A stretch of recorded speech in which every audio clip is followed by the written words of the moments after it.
క్రీస్తునందు ప్రియమైన సజీవవాహిని శ్రోతలందరికీ మన ప్రభువును రక్షకుడైన యేసు క్రీస్తు నామంలో శుభం తెలియజేస్తా ఉన్నాను. విశ్వాసాన్ని జీవించి చూపిద్దాం అనే పాఠ్యభాగాన్ని ఈరోజు మనం ధ్యానించుకుందాం.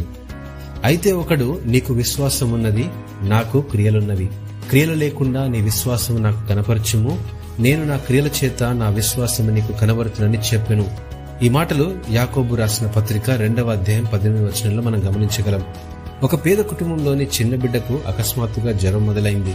ఆ బిడ్డను ఎత్తుకుని ఆసుపత్రికి తీసుకుని మండుటెండలో బయలుదేరిన తండ్రిని గమనించాడు కారులో ఆఫీసుకు వెళ్తున్న నా స్నేహితుడు.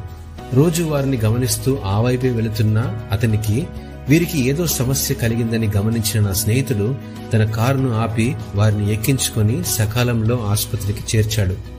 నా దగ్గర డబ్బులు లేని కారణంగా మండుటెండలో జ్వరంతో బాధపడుతున్న నా బిడ్డను ఎత్తుకొని ఎన్నో మైళ్లు నడిచి వెళ్లలేని నాకు నీ సహాయం ఎంతో ఉపయోగపడిందని నా స్నేహితునికి కన్నీళ్లతో తన ఆనందాన్ని పంచుకున్నాడు ఆ వ్యక్తి. తమ క్రియల ద్వారా విశ్వాసాన్ని చూపించమని యాకోబు ఇచ్చిన హెచ్చరికను నా స్నేహితుడు అధునాతన పరిస్థితిలో ఆచరణలో పెట్టాడు. అలాగే విశ్వాసము క్రియలు లేనిదైతే అది ఒంటిగా ఉండి మృతమైనదగును అని యాకోబు అంటా ఉన్నాడు. సంఘము విధవరాళ్లను గురించి, దిక్కులేని పిల్లలను గురించి శ్రద్ధ కలిగి ఉండాలని ఆయన చింతపడేవాడు. వట్టి మాటలపై ఆధారపడక ప్రేమ కలిగి క్రియల ద్వారా తమ విశ్వాసాన్ని ఆచరణలో పెట్టాలని ఆశపడ్డాడు. మనము క్రియల వలన గాక విశ్వాసం వలన రక్షించబడ్డాము. అయితే ఇతరులను ప్రేమించి వారి అవసరతల విషయమై శ్రద్ధ కలిగి ఉండడంలో మన విశ్వాసాన్ని ఆచరణలో పెడతాము.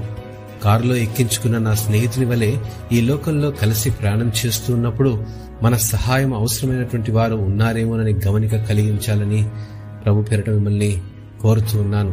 దేవుడు ఈ వాక్యమును దీవించుగాక. ఆమేన్.